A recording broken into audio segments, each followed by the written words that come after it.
सभी को नमस्कार, प्रणाम, जय हिंद। मैं आपका उपेंद्र सर टेक क्लासेज के इस बेहतरीन प्लेटफॉर्म पे आप सभी का स्वागत करता हूं। आज हम लेकर आए हैं आपके लिए हिस्ट्री का एक बेहतरीन टॉपिक, जहां से किसी भी एग्जाम्स में प्रश्न रहने की प्रबल संभावना होती है। तो ये जो हम आज टॉपिक लेकर आए हैं, ये सिख साम्राज्य का टॉपिक है और यहाँ से मैक्सिमम एग्जाम्स में 1 से 2 प्रश्न आपको देखने को मिलेंगे। तो ये एक ऐसा टॉपिक है जो काफी हिट एंड टॉपिक है। तो इस टॉपिक को आप लोग जरूर देखिए और ये अपना नोट्स बनाने का प्रयास कीजिएगा। जब ये आप वीडियो देखिएगा तो वीडियो देखने के समय में ही अपना एक नोट्स बना लीजिएगा, ताकि इस तरीका का कंबाइंड जो आपका टॉपिक है एक जगह आपका नोट्स एकत्रित हो सके। तो आइए हम देखते हैं सिख साम्राज्य। क्लियर? तो सिख साम्राज्य में एक चीज हम देखेंगे, अंग्रेजों का, मराठों का और नवाबों का संघर्ष हमेशा होते रहता था। अब मेन रीजन क्या है कि कोई भी धर्म होता है तो अपने धर्म के लिए प्रचार प्रसार तो करेगा ही भाई, अपनी धर्म की आस्था बनाए रखने के लिए दूसरे को धार्मिक परिवर्तन कराएगा। ऐसे बहुत सारे केसेज आपको देखने को मिलेंगे हमारे भारत में। ईसाई मिशनरियों द्वारा आदिवासियों को धर्म परिवर्तन कराने का प्रयास किया जाता है। अंग्रेजों के शासन काल में बिरसा मुंडा ये सब वाला इलाका जो है, इसमें क्या किया गया कि ईसाई मिशनरियों ने इन आदिवासी इलाकों में धर्म परिवर्तन कराने का प्रयास किया और कुछ हद तक अपने प्रयास में सफल भी हुए। उसी धर्म के परिवर्तन में हम देखेंगे एक सिख धर्म। सिख धर्म एक ऐसा धर्म है जो अपने आस्था के प्रति काफी ईमानदार रहता है और ये सिख धर्म में सिख गुरु होंगे और ये सिख गुरु जो होंगे हमेशा इनका संघर्ष मुगलों से चलेगा, इन मुगलों से इनका संघर्ष हमेशा होता रहेगा। तो कुछ ऐसे भी सिख गुरु होंगे जिनका संघर्ष डायरेक्ट मुगल शासक से होगा। जैसे अर्जुन देव का संघर्ष किससे होगा? जहांगीर से होगा। तो निश्चित है कि जहांगीर द्वारा अर्जुन देव को मरवा दिया जाएगा। गुरु तेग बहादुर का संघर्ष हो रहा है यहाँ पे, तो गुरु तेग बहादुर का संघर्ष औरंगजेब के द्वारा हो रहा है। तो यहाँ देख रहे हैं एक चीज, जो भी अगर धर्म के लेकर मुगल साम्राज्य में प्रचार प्रसार कर रहा है उसको मुगलों द्वारा शोषण किया जा रहा है। तो यही चीज को हम इस टॉपिक में देखेंगे। चलिए आइए देखते हैं अपने टॉपिक में। सबसे पहले देखेंगे कि हमारा सिख साम्राज्य फैला है कहां, आखिर है था तो था कहां। तो सिख साम्राज्य जो था ये भारत के पश्चिमोत्तर इलाकों में ये हमारा सिख साम्राज्य था। भारत के पश्चिमोत्तर इलाके में हमारा सिख साम्राज्य था। तो यहाँ पे हम देखेंगे एक चीज को। चलिए, तो ये सिख साम्राज्य जो हमारा फैला हुआ है भारत के पश्चिमोत्तर प्रांत में। अब इन क्षेत्रों में अपने धर्म को प्रचार करने के लिए कई गुरुओं ने गुरु पद का उपाधि लिया, जैसे पहला गुरु, दूसरा गुरु और 10वां गुरु। लेकिन जब ये लगातार गुरुओं का संघर्ष जब मुगल शासकों से होने लगता है तो फाइनली बंदा बहादुर ने गुरु पद को समाप्त कर दिया और लास्ट गुरु हमारे गुरु गोविंद सिंह थे। जैसे यहां पे हम देख रहे हैं लास्ट गुरु हमारे गुरु गोविंद सिंह है। तो यहां से फाइनली आपको देखने को एक चीज मिलेगा, जो गुरु हैं जैसे यहाँ पे गुरु गोविंद सिंह, तो इसके बाद से गुरु पद हमेशा हमेशा के लिए समाप्त कर दिया जाएगा और अर्जुन देव के द्वारा जो लिखा गया है आदि ग्रंथ, उस आदि ग्रंथ के नियम के हिसाब से सिख साम्राज्य का शासन प्रशासन चलाने का प्रयास किया जाएगा। क्लियर? तो आइए सबसे पहले हम देखते हैं पहला गुरु सिखों का गुरु नानक, दूसरा गुरु गुरु अंगद, तीसरा गुरु गुरु अमरदास, तीसरा गुरु अमरदास, चौथा जो गुरु है रामदास है और तीसरा जो गुरु है गुरु अर्जुन देव है और चौथा गुरु पांचवा गुरु जो है हमारे अर्जुन देव, छठा गुरु हरगोविंद, सातवां गुरु हरराय और आठवां गुरु हरकिशन, नौवां गुरु तेग बहादुर और 10वां गुरु गुरु गोविंद सिंह। इसके बाद से कोई गुरु पद नहीं है। उसके बाद से गुरु पद को हमेशा के लिए समाप्त कर दिया गया और गुरु पद पे अर्जुन देव द्वारा लिखा गया गुरु ग्रंथ साहिब, जिसे हम लोग आदि ग्रंथ के नाम से जानते हैं, तो उसी गुरु पद पे गुरु ग्रंथ साहिब को रखा गया और उस आदि ग्रंथ से गुरु ग्रंथ साहिब के माध्यम से सिख साम्राज्य का शासन प्रशासन चलाने का प्रयास किया गया। तो आइए हम अब देखते हैं यहां एक एक करके सिखों के गुरुओं का एक एक करके हम नाम देखते हैं। चलिए यहां पे हम देखेंगे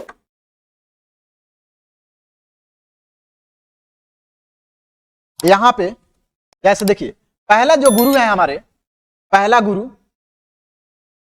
गुरु सिखों का जो पहला गुरु है उनका टाइम पीरियड 1469 से 1539 है। अर्थात कहने का मतलब कि गुरु नानक जो सिखों का जो पहला गुरु है इनका जन्म 1469 के पाकिस्तान के तलवंडी नामक जगह पे हुआ था। अभी देखिए उस समय भारत पाकिस्तान एक हुआ करता था, ठीक है। तो ये वाला इलाका विभाजन के बाद पाकिस्तान में चल गया, तलवंडी नामक जगह में हुआ था।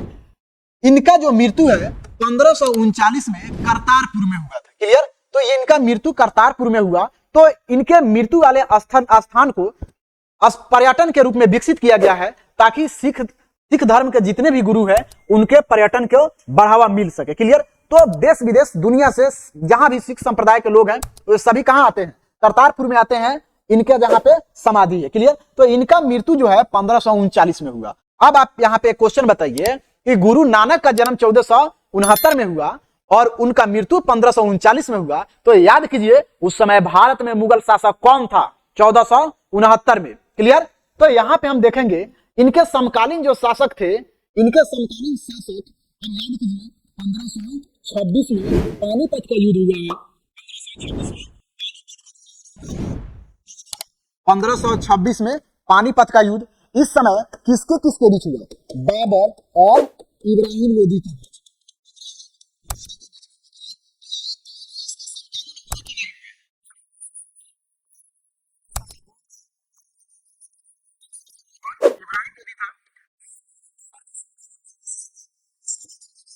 पंद्रह सौ उनचालीस में, क्योंकि 1530 में बाबर का मृत्यु हो जाता है, तो 1530 के बाद बाबर का जो बेटा है हुमायूं मुगल शासक बनता है और 1539 तक मुगल शासक रहता है। उसके बाद शेरशाह सूरी द्वारा पराजित किया जाता है। अब इस हुमायूं को दिल्ली का सिंहासन से हटा दिया जाता है और दिल्ली का सिंहासन पे पहली बार शेरशाह सूरी का अधिकार हुआ। तो ये हुमायूं भी है किसके समकालीन है, तो गुरु नानक के समकालीन है, क्लियर। तो ये तीन ऐसे शासक हैं जो गुरु नानक के समकालीन हुए हैं, बाबर, हुमायूं और इब्राहिम लोदी। अब चलिए, अब ये किस वंश से था, इब्राहिम लोदी लोदी वंश से था। बाबर हुमायूं किस वंश से था, मुगल वंश से था। अगर क्वेश्चन पूछे गुरु नानक के समय किस वंश का शासन था, तो आपका जवाब क्या होना चाहिए, गुरु नानक के समय किस वंश का शासन था, तो आपका जवाब लोदी वंश और मुगल वंश के समय, क्लियर। तो ये हमारा क्वेश्चन हुआ। अब चलिए, कोई भी व्यक्ति होता है, जैसे महात्मा बुद्ध है, महावीर है, तो महात्मा बुद्ध को ज्ञान की प्राप्ति कहां हुआ, निरंजना नदी के किनारे हुआ ज्ञान की प्राप्ति, क्लियर। उसके बाद महावीर को ज्ञान की प्राप्ति कहां हुआ, जुम्बिक नदी के किनारे हुआ। उसी तरह गुरु नानक को भी ज्ञान की प्राप्ति कालबेई नदी के किनारे हुआ, पेई नदी के किनारे इन्हें ज्ञान की प्राप्ति हुआ, कालबेई नदी के किनारे इन्हें ज्ञान की प्राप्ति हुआ, क्लियर।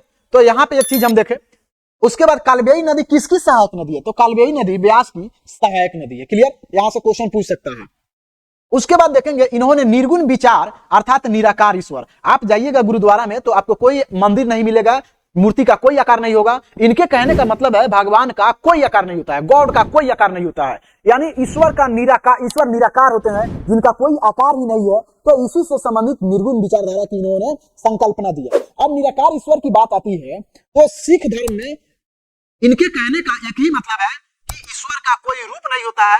ये अलग बात है कि ये मूर्ति पूजा होता है ईश्वर का रूप बनाकर, उसके बाद बाह्य आडंबर होता है जैसे चंदा वगैरह वसूल करना। तो ये सारी चीजें इनको इनके खिलाफ हुआ करते थे, क्लियर। तो निश्चित है कि ये निराकार ईश्वर को मानते हैं जिसका कोई आकार नहीं है, फिर भी ईश्वर है। लेकिन यहाँ पे ये जब ईश्वर को, निराकार ईश्वर को मानते हैं, तो यहाँ पे ये मूर्ति पूजा का भी विरोध करेंगे, उसके बाद बाहरी आडंबर का भी विरोध करेंगे। भाई सीधी बात है, जो ईश्वर को मानता है लेकिन ये नहीं मानता है कि ईश्वर का आकार कैसा है, इनका मानना है कि ईश्वर का कोई आकार नहीं है, ईश्वर सभी रूपों में विद्यमान है, तो इसीलिए इन्हें एक ही ईश्वर की संकल्पना दिया है। उसके बाद देखेंगे हम, उसके बाद यहां पे, उसके बाद चलिए, तो यहां पे हम देखेंगे एक चीज और ही,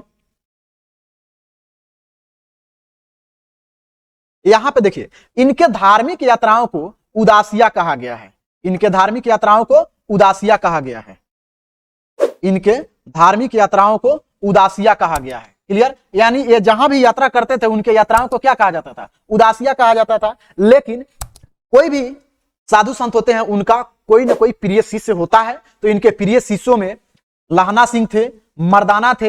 यही लाहना सिंह आगे चल के अगला गुरु बनेगा, अर्थात सिखों का दूसरा गुरु बनेगा। किस नाम से, अंगद के नाम से, गुरु अंगद के नाम से सिखों का ये दूसरा गुरु बनेगा, क्लियर। चलिए आइए देखते हैं इसका नेक्स्ट वाला पार्ट हम। तो सिखों का दूसरा गुरु जो है, चलिए ये देखिए सिखों का जो दूसरा गुरु है, गुरु अंगद है सिखों का दूसरा गुरु। अब देखिए ये किसके शिष्य थे? गुरु नानक के शिष्य थे। तो गुरु नानक के शिष्य थे, लेकिन इनका मूल नाम क्या था? लाहना सिंह इनका मूल नाम था। क्लियर? तो ये सिखों के दूसरे गुरु हुए। इनका जो झुकाव था, क्योंकि जो शिष्य होता है उसका झुकाव गुरु के प्रति होगा, गुरु जो कहेगा वो करना पड़ेगा। तो ये गुरु नानक का आत्मा कहा जाता था इनको। क्लियर? उसके बाद इन्होंने एक ऐसा लिपि का विकास किया जिसमें पंजाबी भाषा को लिखा जाता है। तो पंजाबी भाषा किस लिपि में लिखा जाता है? गुरुमुखी लिपि में पंजाबी भाषा लिखा जाता है। क्लियर? यहाँ स्पष्ट लिखा हुआ है गुरुमुखी लिपि में पंजाबी भाषा लिखा जाता है। उसके बाद हम लोग देखेंगे अगला गुरु अमरदास। जैसे देखिए तीसरा गुरु का नाम क्या है? अमरदास। तो तीसरा गुरु जो है अमरदास, जैसे हिंदू विवाह में 7 फेरा अनिवार्य किया गया है कि शादी ब्याह करे खातिर 7 फेरा लेबा तबे जाके शादी संपन्न हुई। 7 फेरा से कम हुई तो ओकरा के शादी संपन्न ना कहल जाई, अर्थात कहल जाई शादी टूट सकता है कभी भी। तो उसी तरह सिखों में विवाह का एक पद्धति है जिसका नाम है लवन पद्धति, और इन लवन पद्धति में 4 फेरा को अनिवार्य किया गया है। क्लियर? अगर सिख धर्म से आप शादी ब्याह कर रहे हैं सिख धर्म के माध्यम से, तो आपको कम से कम लवन पद्धति के माध्यम से 4 फेरा लेना आवश्यक है। उसके बाद इन्होंने सिख धर्म में ही सती प्रथा पर रोक लगाया। सिख धर्म में ही इन्होंने सती प्रथा पर रोक लगाया। उसके बाद इन्होंने पहले संगत और फिर पहले पंगत और फिर संगत प्रथा का प्रारंभ किया। क्लियर? उसके बाद देखेंगे चौथा जो गुरु है हम लोग का, चौथा गुरु रामदास।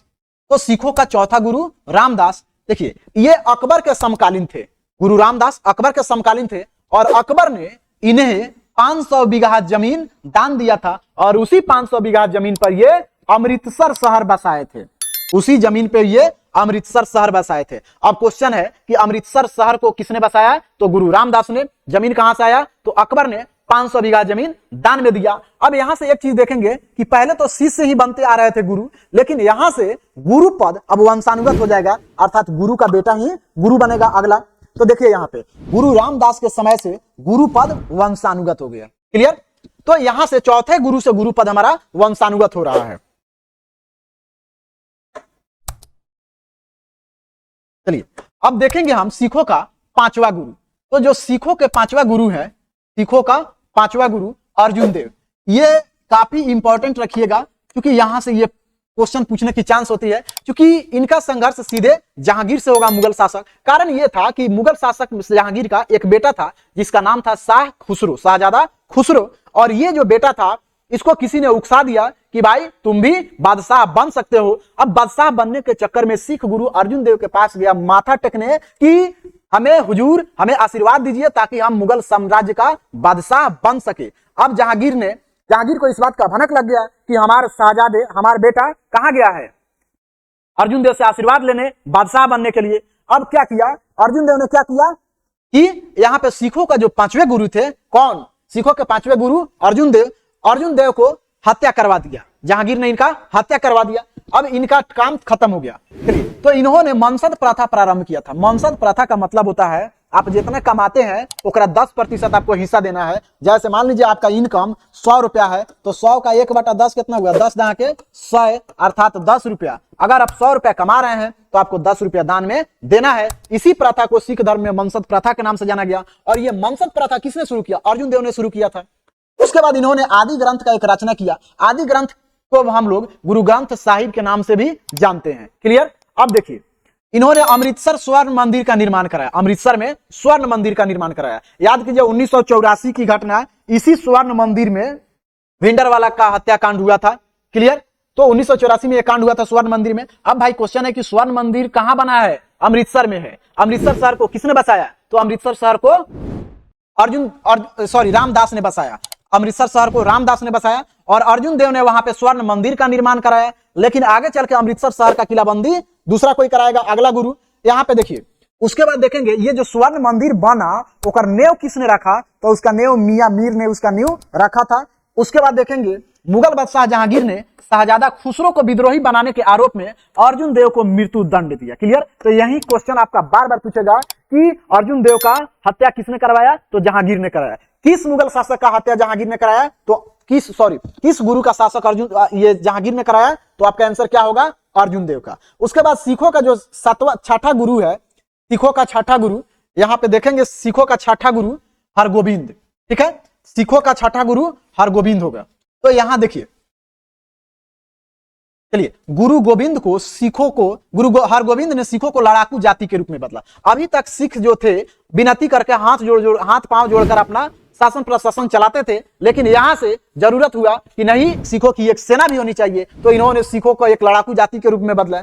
उसके बाद इन्होंने सिख समुदाय के लिए अकाल तख्त का स्थापना किया। जैसे मान लीजिए कि वही ऐसा सिख गुरु है, उसको प्लास्टिक की कुर्सी पर बैठा दीजिए, सामने 50 को जनता बैठी है, तो क्या शोभा देगा? नहीं देगा। तो इसीलिए इन्होंने एक अकाल तख्त नाम का कुर्सी बनाया है, जिसपे सिख गुरु बैठेंगे, ऊपर बैठेंगे कुर्सी पे, एकदम ऊंचा स्थान पे, और उनकी जनता जो है सामने बैठेगी और न्याय अपने पब्लिक के साथ, अपने जनता के साथ ये न्याय करेंगे। तो इन्होंने सिख गुरुओं के लिए एक अकाल तख्त का व्यवस्था किया, जिस तख्त पर गुरु बैठकर सिखों को न्यायिक मामले निपटाते थे। क्लियर? उसके बाद देखेंगे इन्होंने अमृतसर शहर का किलाबंदी करवाया। अमृतसर शहर का किलाबंदी करवाया। सबसे पहले आप ध्यान दीजिएगा, देखिए यहाँ क्वेश्चन 3 तरीके से पूछेगा। अमृतसर शहर को किसने बसाया? तो रामदास ने बसाया। अमृतसर शहर में स्वर्ण मंदिर किसने बनवाया? तो अर्जुन देव ने बनवाया। अमृतसर शहर का किलाबंदी किसने करवाया? तो अमृतसर शहर की किलाबंदी यहाँ हरगोविंद ने करवाया। क्लियर?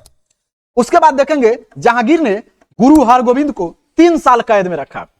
कारण यह था कि ये जहांगीर के अगेंस्ट में जा रहे थे, कुछ ऐसी घटनाएं हो रही थी जिसके वजह से जहांगीर इनको 3 साल के लिए कैद में रखा। उसके बाद देखेंगे हम 7वां गुरु, सिखों का जो 7वां गुरु है, सिखों का 7वां गुरु है गुरु हर राय। सिखों का 7वां गुरु हर राय। देखिए, औरंगजेब और उसके भाई दारा सिकोह के बीच संघर्ष हुआ। 7वां जो गुरु है, औरंगजेब और उसके भाई दारा सिकोह के बीच युद्ध हुआ, उत्तराधिकार का युद्ध, जिसमें सिख गुरु कौन थे उस समय? गुरु हर राय थे। लेकिन गुरु हर राय ने दारा सिकोह को पंजाब में संरक्षण दे दिया। क्लियर? औरंगजेब का एक भाई था जिसका नाम था दारा सिकोह। इन दोनों के बीच में उत्तराधिकार का संघर्ष चल रहा था कि हम मुगल बादशाह बनेंगे, वो बोल रहा था हम बनेंगे। लेकिन इसी बीच में दारा सिकोह को मारने का प्रयास किया औरंगजेब ने। तो दारा सिकोह कहां जाकर संरक्षण लिया? गुरु हर राय के पास संरक्षण लिया। तो यही चीज है, दारा सिकोह को पंजाब में संरक्षण दिया गया। शासक बनने के बाद औरंगजेब ने, चूंकि उसको तो बादला चुकाना था, तो शासक जैसे ही औरंगजेब बना, चूंकि दारा सिकोह को संरक्षण कौन दिया था? गुरु हर राय ने उसको संरक्षण दिया था। लेकिन जब औरंगजेब राजा बन गया तो किसको बुलाया? हर राय को दिल्ली दरबार में बुलाया कि आवत तू संरक्षण देले वाला हमारा दुश्मन के। तो कहा गुरु हर राय नहीं जाएगा दिल्ली, अपना दूसरे बड़े बेटे को राम राय को दिल्ली भेज देगा। अब देखिए यहाँ पे ये डर के मारे दिल्ली नहीं जाएंगे, काहे कि औरंगजेब उसको मरवा देगा, लेकिन अपने बड़े बेटे राम राय को भेजे। क्लियर? अपने बड़े बेटे राम राय को दिल्ली के दरबार में भेजा। किसके साथ? औरंगजेब के पास भेजा। औरंगजेब के दरबार में राम राय द्वारा गुरुवाणी की गलत व्याख्या किया गया। अब राम राय जो था किसका बेटा था? हर राय का बड़ा बेटा था। अब इसको गुरुवाणी का सही तरीका से वहां पे दिल्ली दरबार में व्याख्या करना था कि आखिर गुरुवाणी है क्या, कितना इंपॉर्टेंट है ये सिखों के लिए। इन चीजों को वहां पे व्याख्यान करना था अच्छे तरीके से, लेकिन इन्होंने वैसा नहीं किया, गुरुवाणी का गलत व्याख्या किया। और ये व्याख्या जब गलत किया तो इससे साफ साफ जाहिर होता है कि ये डर के मारे गलत व्याख्या किया। किसके डर से? तो औरंगजेब के डर से। इसीलिए क्या हुआ कि गुरु हर राय ने अपने बड़े बेटे राम राय को सिख धर्म से निकाल दिया, हटा दिया। देखिए इसका फंदा समझिए। औरंगजेब के बीच और दारा सिकोह के बीच युद्ध होता है। दारा सिकोह भाग कर कहां जाकर शरण लेता है? दारा सिकोह भाग कर कहां शरण लेता है? हर राय के यहां शरण लेता है। जब हर राय के यहां शरण लेता है तब तक औरंगजेब दिल्ली दरबार में अपना सिंहासन रूढ़ कर चुका था, सिंहासन पे बैठ चुका था, अर्थात मुगल बादशाह बन चुका था। तो उसने बोला कि आजा पहले, तुम तो मेरे दुश्मन को संरक्षण दिया है। हर राय को बोला, हर राय को दिल्ली में बुलाया, लेकिन हर राय डर के मारे नहीं गया, अपना बड़ा बेटा राम राय को भेज दिया। कारण यह था कि राम राय को वहां पे गुरुवाणी का एक सही तरीका से चित्रण करना था, सही तरीका से लोगों को समझाना था। लेकिन उसने गुरुवाणी को व्याख्यान जब किया तो उसने औरंगजेब के सपोर्ट में गुरुवाणी का गलत व्याख्यान कर दिया। इसी के एवज में, इसी से गुस्सा होकर हर राय ने अपने बेटे राम राय को सिख धर्म से हटा दिया। क्लियर? तो यह हमारा 7वां गुरु का फंदा था। उसके बाद देखेंगे गुरु हरकिशन। गुरु हरकिशन, तो गुरु हरकिशन जो है,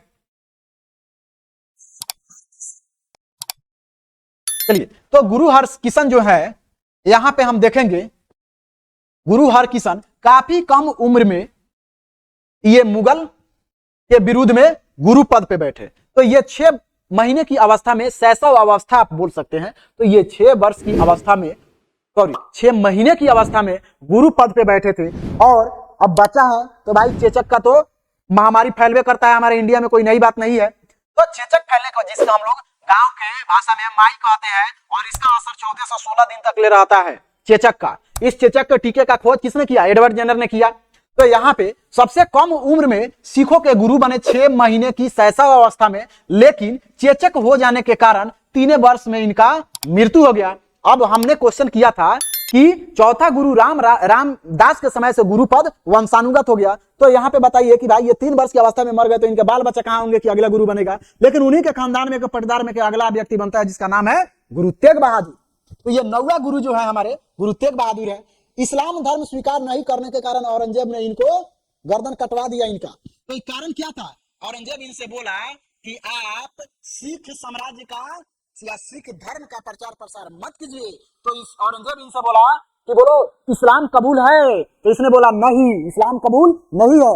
तो नहीं होने की वजह से इन्हें 1675 में चांदनी चौक के चौराहे पर गुरु तेग बहादुर को हत्या करके लटका दिया। तो 2 ऐसे गुरु हैं जिनका हत्या शासकों द्वारा कराया जाएगा।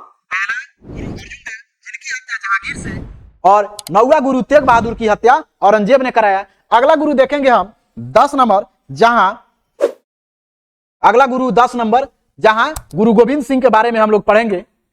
तो ये सिखों के जो है 10वें गुरु हैं, सिखों के 10वें गुरु गुरु गोविंद सिंह।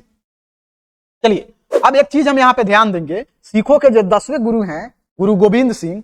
चलिए तो इनका जो जन्म स्थान है कहाँ है?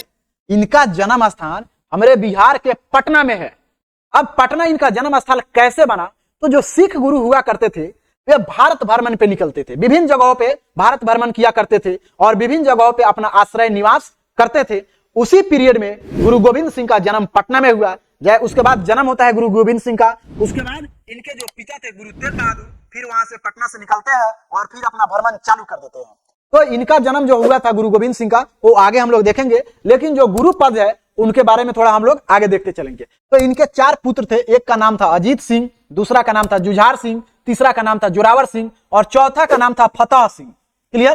तो यहाँ पे जो 4 पुत्र थे, सरहिंद के सूबेदार वजीर खान ने 1702 और 1705 में पंजाब के आनंदपुर में आक्रमण किया। आनंदपुर कहाँ है? पंजाब के आनंदपुर में आक्रमण किया और सिखों के सेना को हराकर उनके 4 पुत्र को जिंदा दीवार में बंद करवा दिया, मतलब दीवार जुड़वा दिया। इनके 4 पुत्र को एक स्ट्रक्चर बनाया और उसी में चारों तरफ से उनको दीवार में बंद करवा के मृत्यु दंड दे दिया। तो यहाँ पे अब क्या हुआ कि अपने पुत्र के मृत्यु के वजह से भय से गुरु गोविंद सिंह काफी व्याकुल थे और ये आराम से महाराष्ट्र के नांदेड़ में चले गए और वहीं पे अपना निवास स्थल किए और वहीं पे उनका आखिरी समाधि स्थल भी बन गया। अपने पुत्र के मृत्यु के बाद गुरु गोविंद सिंह पंजाब छोड़कर महाराष्ट्र चले गए। क्लियर? तो महाराष्ट्र चले गए और यहीं पे रहेंगे गोदावरी नदी के किनारे। अब नांदेड़ कहाँ है? तो महाराष्ट्र के गोदावरी नदी के किनारे महाराष्ट्र के नांदेड़ में वजीर खां के सहयोगी जमशेद खान ने गुरु गोविंद सिंह का हत्या कर दिया। क्वेश्चन आएगा कि गुरु गोविंद सिंह का हत्या किसने किया? तो जमशेद खान ने हत्या किया था। महाराष्ट्र के नांदेड़ में ये सारे फैक्टर से आपको क्वेश्चन आने का बिल्कुल संभावना होती है।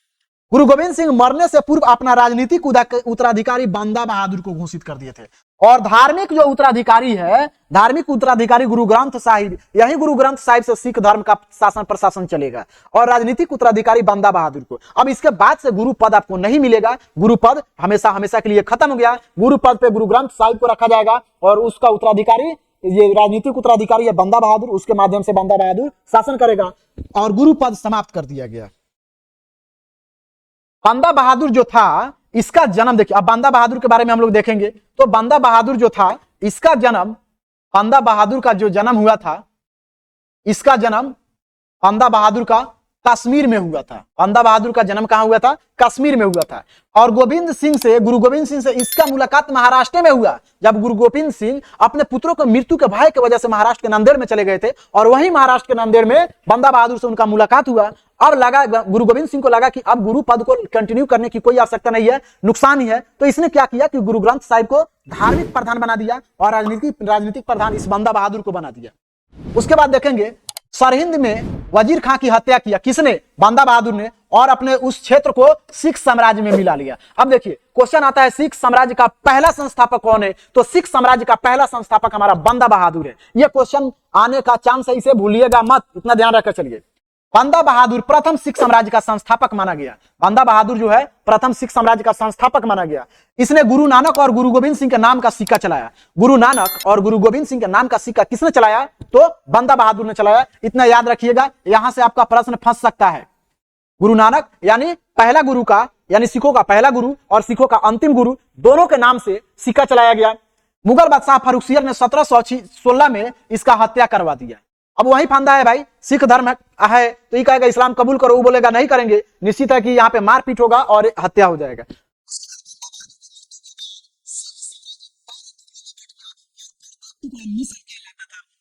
टुकड़ा में एक भंगी मिसल था और एक सुकरचकिया मिसल था।